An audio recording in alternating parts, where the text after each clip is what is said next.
Trumps pārņem Irānas piekrasti pēc tam, kad Hormuzas šaurums jaunajā Persijas līča militārajā kartē kļūst par Amerikas Savienoto Valstu teritoriju.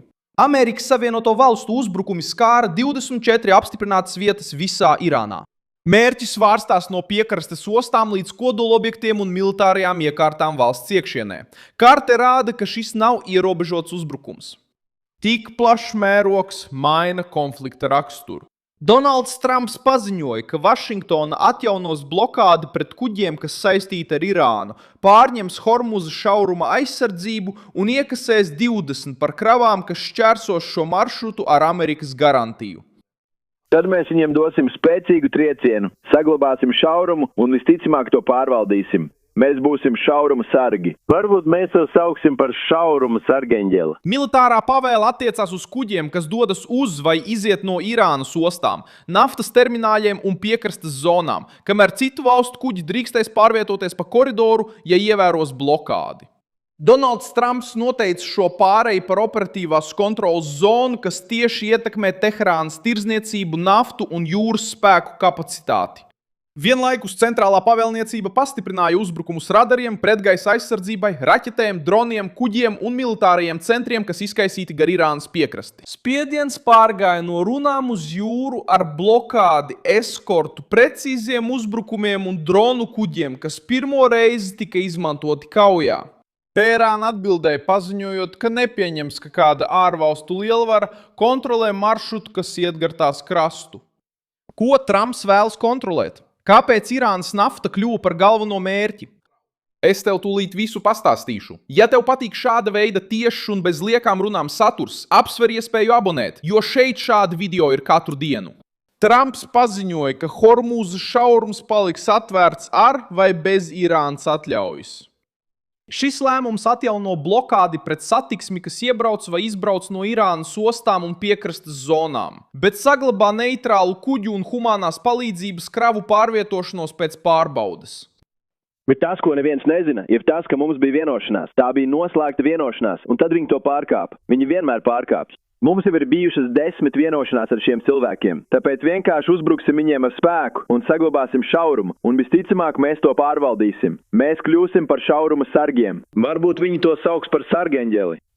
Mēs esam pelnījuši kompensāciju, kad mēs to izdarīsim. Centrālā pavēlniecība informēja, ka operācija sāksies otrdien, 14. jūlijā, 20:20 pēc universālā laika, kas atbilst 17:17 pēc Brazīlijas laika. Kuģi, kas nepakļausies, var tikt pārtverti, un Amerikas spēki ir brīdinājuši, ka var izmantot militārus līdzekļus, lai nodrošinātu pavēles ievērošanu. Uzbrukumu mērogs parāda, kā Vašingtona plāno uzturēt šo kontroli. Nedēļas nogalē amerikāņu spēki ar precīzijas munīciju trāpīja desmitiem mērķu dažādās vietās Irānā. Citā kārtā, ko izplatīja pats centrālā pavēlniecība, tika uzbrukts aptuveni 140 militāriem mērķiem. Tas izskaidro, kāpēc lielākā sprādzienu koncentrācija parādījās piekrastes tūmā. Trumps mēģina atņemt Irānai novērošanas līdzekļus, ieročus un laivas, kas tiek izmantotas, lai draudētu satiksmei šaurumā. Bandarabas kļuva par vienu no ofensīvas centriem, jo tur atrodas svarīga Irānas jūras spēku bāze pie Hormuzas šauruma – Hormuz. Tika reģistrēta arī Kačinā, Abadānā un citos Irānas dienvidu un dienvidrietumu reģionos. Karšema atrodas stratēģiskā pozīcijā pie jūras ceļa, savukārt Bandarabas apvieno ostu, militārās iekārtas un struktūras, ko izmanto jūras spēki un revolucionārā gvarde. Uzbrukot šiem punktiem, Amerikas Savienotās Valstis tieši ietekmē Teherānas spēju palaist raķetes pret kuģiem, darbināt dronus, novērot jūru un uzturēt kuģus piekrastes tūmā. Svarīgākā jaunā ziņa ir tā, ka 3 bezpilota kuģi Corsair uzbruka jūras spēku un zemūdeņa apkalpošanas objektam Teherānas jūras spēku bāzē. Saskaņā ar centrālās pavēlniecības datiem tā bija pirmā reize, kad Amerikas spēki kaujā izmantoja bezpilota kuģus.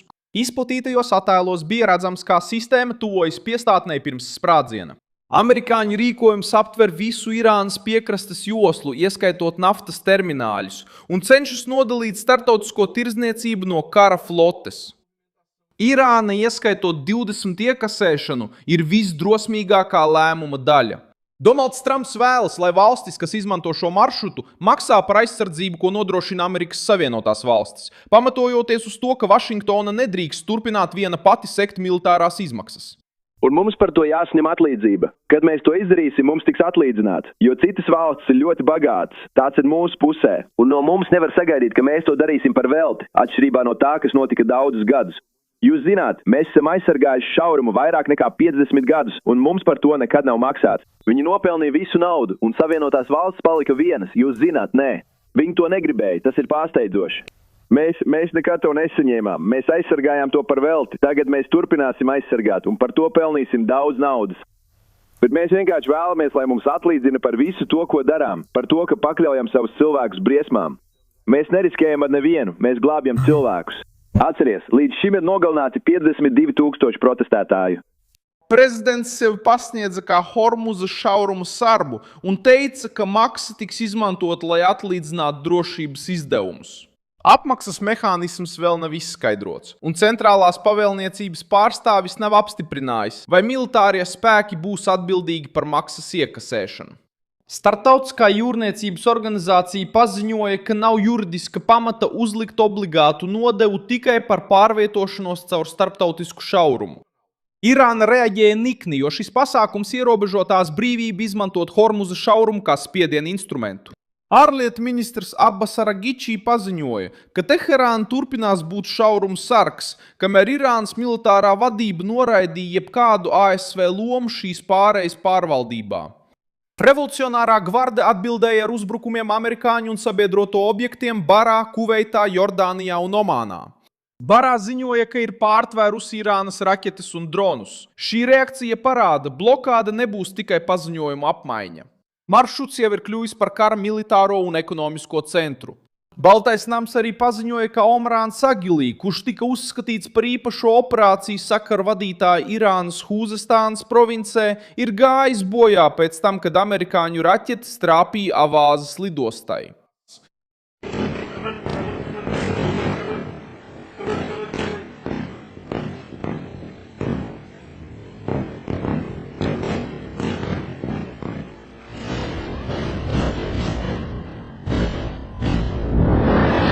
Informāciju publicēja preses pārstāve Karolīna Levita, lai gan līdz šai pirmdienai nebija saņemts plašs neatkarīgs apstiprinājums. Avāza atrodas Irānas dienvidrietumos, netālu no vienas no valsts galvenajām naftas ieguves reģioniem, un tās lidostai ir stratēģiska nozīme militārajai un loģistikas pārvietošanai.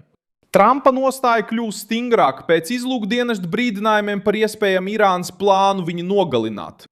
Atgriežoties no sanāksmes Turcijā, prezidents daļu ceļa vairs nelidoja ar jauno prezidenta lidmašīnu un pārsēdās vecajā Air Force One.